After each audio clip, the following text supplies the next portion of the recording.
కెనడాలో Ajit Doval mark action మొదలైందా? Khalistani ఉగ్రవాదుల ఏరివేతే లక్ష్యంగా ఆపరేషన్ స్టార్ట్ చేశారా? గోల్డీ బ్రార్ నుంచి గురుపంత్వత్ సింగ్ పన్ను వరకు భారత మోస్ట్ వాంటెడ్ల కథ ముగియబోతుందా? ప్రస్తుత పరిణామాలు చూస్తుంటే అవుననేవి సమాధానమే వినిపిస్తోంది. కెనడా జాతీయ భద్రతా సలహాదారుతో దోవల్ చర్చల తర్వాత కెనడాలో ఖలిస్తానీలే లక్ష్యంగా వేట మొదలైంది. మొదట ఇంద్రజిత్ సింగ్ గోసల్ అరెస్ట్ జరిగింది. అతడు బెయిల్పై బయటకు వచ్చిన వారం రోజులు పూర్తి కాకముందే బిష్నోయ్ గ్యాంగ్కు టెర్రర్ ట్యాగ్ తగిలించారు. Next India's most wanted terrorist Goldy Brar అప్పగితే అన్న చర్చ కూడా మొదలైంది. ఇవన్నీ భారత్ కెనడా జాతీయ భద్రతా సలహాదారుల భేటీ తర్వాత జరుగుతున్న పరిణామాలే. ఇంతకు ఖలిస్తానీలకు కొండంత అండగా నిలిచిన కెనడాలో అజిత్ దోవల్ స్టార్ట్ చేసిన సీక్రెట్ మిషన్ ఏంటి? బిష్నోయ్ గ్యాంగ్కు టెర్రర్ ట్యాగ్తో ఏం జరుగుతోంది? గోల్డీ బ్రార్ అప్పగితకు నిజంగా రంగం సిద్ధమవుతుందా? Let's watch.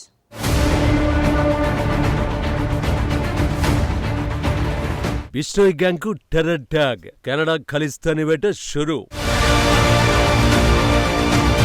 Doval mark secret mission, next Goldy Brar అప్పగింతేనా? లారెన్స్ బిష్నోయ్ గ్యాంగ్కు టెర్రర్ ట్యాగ్తో ఏం జరగబోతోంది? 2025 సెప్టెంబర్ 18 కెనడా జాతీయ భద్రతా సలహాదారు నతాలీ డ్రావిన్ భారత పర్యటనకు వచ్చారు. ఇండియన్ జేమ్స్ బాండ్ అజిత్ దోవల్తో కీలక చర్చలు జరిపారు. భారత్ కెనడా పరస్పర సమస్యలు పరిష్కరించుకోవడానికి ఓ మార్గాన్ని కనుగొన్నట్టు కెనడా జాతీయ భద్రతా సలహాదారు చెప్పారు. ముఖ్యంగా ఉగ్రవాదం, అంతర్జాతీయ నేరాలను ఎదుర్కోవడంపై ఫోకస్ చేసినట్టు ప్రకటించారు. కట్ చేస్తే ఈ భేటీ జరిగిన 2 రోజుల తర్వాత ఇంద్రజిత్ సింగ్ గోసల్ అరెస్ట్ జరిగింది. గోసల్ ఎవరో కాదు, 6 ఫర్ జస్టిస్ చీఫ్ గురుపంత్వత్ సింగ్ పన్ను రైట్ హ్యాండ్. 2023 నుంచి గోసల్ కెనడాలో ఎస్ఎఫ్జే కార్యకలాపాల్లో చురుగ్గా పాల్గొంటున్నాడు. కెనడా గేరఫ్ గా భారత వ్యతిరేక ఖలిస్తానీ కుట్రల్లో భాగమవుతున్నాడు. గోసల్ను అక్రమాయుధాలు కలిగి ఉన్నాడన్న అభియోగాలతో అరెస్ట్ చేశారు. కానీ 3 రోజుల తర్వాత అతడు బెయిల్పై బయటకొచ్చాడు. వస్తూనే దోవల్ను టార్గెట్ చేశాడు. దీనికి గురుపంత్వత్ సింగ్ పన్ను కూడా తోడయ్యాడు. దమ్ముంటే తమను అరెస్ట్ చేసుకోవాలని ఛాలెంజ్ చేశాడు. ఇది జరిగిన 3 రోజుల తర్వాత మార్క్ కార్నీ సర్కార్ మరో సంచలన నిర్ణయం తీసుకుంది. లారెన్స్ బిష్నోయ్ గ్యాంగ్కు టెర్రర్ ట్యాగ్ ఇచ్చింది.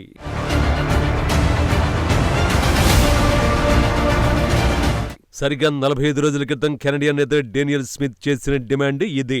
కెనడాతో సహా ప్రపంచవ్యాప్తంగా విస్తరించిన లారెన్స్ బిష్నోయ్ గ్యాంగ్ హింస, దోపిడీ, మాదక ద్రవ్యాల అక్రమ రవాణాతో పాటు పలు హత్యలకు పాల్పడుతున్నదని పేర్కొన్నారు. ఈ గ్యాంగ్ అంతర్జాతీయ నేర నెట్వర్క్ కలిగి ఉందని, అందుకే ఈ గ్యాంగ్కు టెర్రర్ ట్యాగ్ ఇవ్వాలని డిమాండ్ చేశారు. బిష్నోయ్ గ్యాంగ్ లక్ష్యం నేరపూరితమైనదని, హింసాత్మకమైనదని స్మిత్ ట్వీట్లో పేర్కొన్నారు. ఈ ముఠా కార్యకలాపాలకు ఎలాంటి హద్దులు లేవని, దేశంలో స్థానం ఉండకూడదన్నారు. బిష్నోయ్ ముఠాను ఉగ్రవాద సంస్థగా అధికారికంగా గుర్తించడం ద్వారా దాని ఆటలు ఇకపై సాగవని, ప్రాంతీయ స్థాయి చట్ట అమలు సంస్థల కార్యకలాపాలకు అంతరాయం ఏర్పడదని స్మిత్ పేర్కొన్నారు. దీనికి 4 రోజుల ముందు కూడా బ్రిటిష్ కొలంబియా నేత డేవిడ్ ఎబీ సైతం ఇలాంటి అభ్యర్థనే చేశారు. ఈ ముఠా ఆల్బెర్టా, ఒంటారియో ప్రాంతంలోని దక్షిణాసియా ప్రజలపై పలు నేరాలకు పాల్పడిందని డేవిడ్ ఎబీ ఆరోపించారు. ఇదే సమయంలో సరిమేర్ బ్రెండా లాక్ ఈ పిలుపుకు మద్దతునిచ్చారు. బిష్నోయ్ ముఠాను ఉగ్రవాద సంస్థగా గుర్తిస్తే కెనడియన్ చట్ట అమలు సంస్థలకు వ్యవస్థీకృత నేర నెట్వర్క్లతో పోరాడేందుకు అవకాశం కలుగుతుందని ఆయన పేర్కొన్నారు. కట్ చేస్తే బిష్నోయ్ గ్యాంగ్ను ఉగ్రవాద సంస్థగా గుర్తిస్తూ కార్నీ సర్కార్ సంచలన నిర్ణయం తీసుకుంది.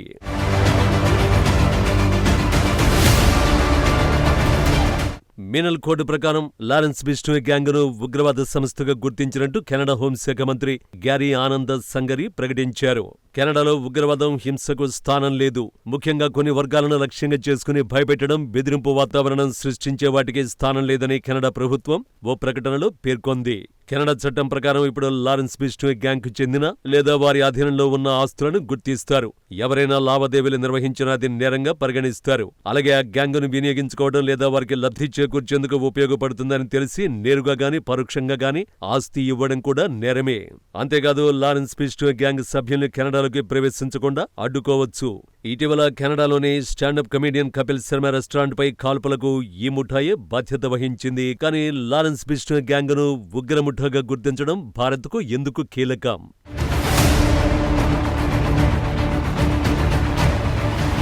గ్యాంగ్స్టర్ లారెన్స్ బిష్నోయ్ 2021 నాటికి ఢిల్లీలోని తిహార్ జైల్లో ఉండేవాడు. తర్వాత 2023లో అతన్ని గుజరాత్లోని సబర్మతి సెంట్రల్ జైలుకి తరలించారు. అప్పటి నుంచి అక్కడే శిక్ష అనుభవిస్తున్నాడు. అతను బ్యారక్లోకి అక్రమంగా వచ్చే సెల్ ఫోన్ల ద్వారా అనుచరులతో నిరంతరం టచ్ లో ఉంటూ హత్యలకు ప్రణాళికలు రచిస్తున్నాడనే ఆరోపణలు ఉన్నాయి. గాయకుడు సిద్ధు మూసేవాలా, ఎన్సీపీ లీడర్ బాబా సిద్దికీపై దాడులు ఈ విధంగానే చేసినట్టు పోలీసులు తెలిపారు. బాలీవుడ్ నటుడు సల్మాన్ ఖాన్ పై పలుమార్లు లారెన్స్ బిష్నోయ్ గ్యాంగ్ బెదిరింపులకు పాల్పడింది. 2023 నవంబర్లో మరణానికి వీసా అవసరం లేదంటూ సల్మాన్ హెచ్చరించారు. గతేడాది 2 సార్లు సోషల్ మీడియా ఈమెయిల్స్ ద్వారా సల్మాన్ కు బెదిరింపు హెచ్చరికలు పంపారు. సల్మాన్ ఇంటిపైన కాల్పులు జరిపారు. దీంతో బిష్నోయ్ పేరు వినిపిస్తే సల్మాన్ ఖాన్ పై హత్యాయత్నమే గుర్తొస్తుంది. కానీ బిష్నోయ్ గ్యాంగ్ భారత వ్యతిరేక కుట్రల్లోనూ పాలు పంచుకుంటోంది. ఆ కథేంటో తెలియాలంటే గోల్డీ బ్రార్ గురించి తెలుసుకోవాలి.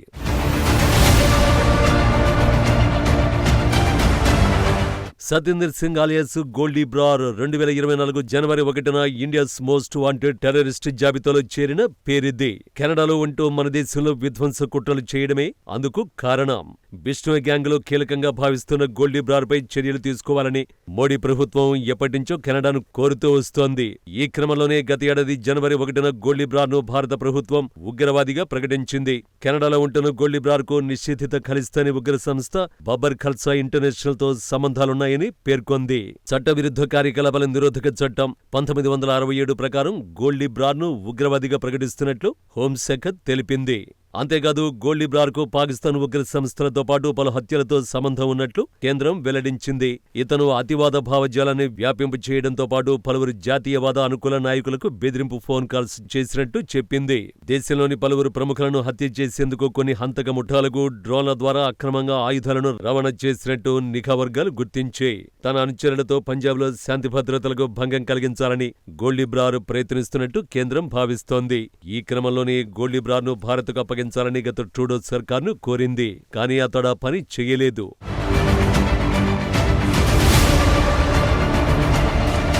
కెనడాలో ప్రభుత్వం మారింది. మారిన సర్కారు భారత్తో స్నేహాన్ని కోరుకుంటోంది. ఇలాంటి సమయంలో Lawrence Bishnoi gang terror tag తగిలించడం చూస్తుంటే త్వరలోనే ఖాళిస్తానీల ఖేల్ ఖతం కాబోతున్నట్టే కనిపిస్తోంది. బిష్నోయ్ గ్యాంగ్ టెర్రర్ ట్యాగ్ ద్వారా ఖాళిస్తానీ ఉగ్రవాదులపై భారత్ పోరు మరింత ఈజీ అవుతుంది. పైగా కెనడా చట్టాల ప్రకారం వారిని భారత్కు అప్పగించొచ్చు. కెనడాలో ఉంటూ కుట్రలు చేస్తోంది గోల్డీ బ్రార్ ఒక్కడే కాదు. ఆ లిస్టులో హర్షదీప్ సింగ్ డల్లా, లఖ్బీర్ సింగ్ లాండా, పరంజిత్ పమ్మా, అవతార్ సింగ్ ఖాండా వంటి వాళ్లు ఉన్నారు. అమెరికాలో ఉంటూ వీరందరినీ గురుపత్వంత్ సింగ్ పన్ను వెనకుండి నడిపిస్తున్నాడు. వీరికి పాక్ ఇంటెలిజెన్స్ సంస్థ ISI నుంచి నిధులందుతున్నాయి. సో ఈ ముఠా కథ ముగిస్తేనే విదేశాల్లో ఖలిస్తానీ శక్తుల కథ ముగుస్తుంది. దీనంతటికీ ఒక ఆరంభం అవసరం. అది అజిత్ దోవల్ ఎంట్రీతో మొదలైనట్టు తాజా పరిణామాలు చూస్తే అర్థమవుతోంది. Lawrence Bishnoi gang terror tag తగిలించడం ఆరంభమే కావచ్చు. పైగా భారత్, కెనడా దేశాలు అంతర్జాతీయ నేరాలు, ఉగ్రవాదం, తీవ్రవాద కార్యకలాపాలపై సహకరించుకునేందుకు సిద్ధమయ్యాయి. కాబట్టి ఎలా చూసుకున్నా కెనడాలో ఖలిస్తానీల కథ ముగిసే సమయం వచ్చినట్టే కనిపిస్తోంది.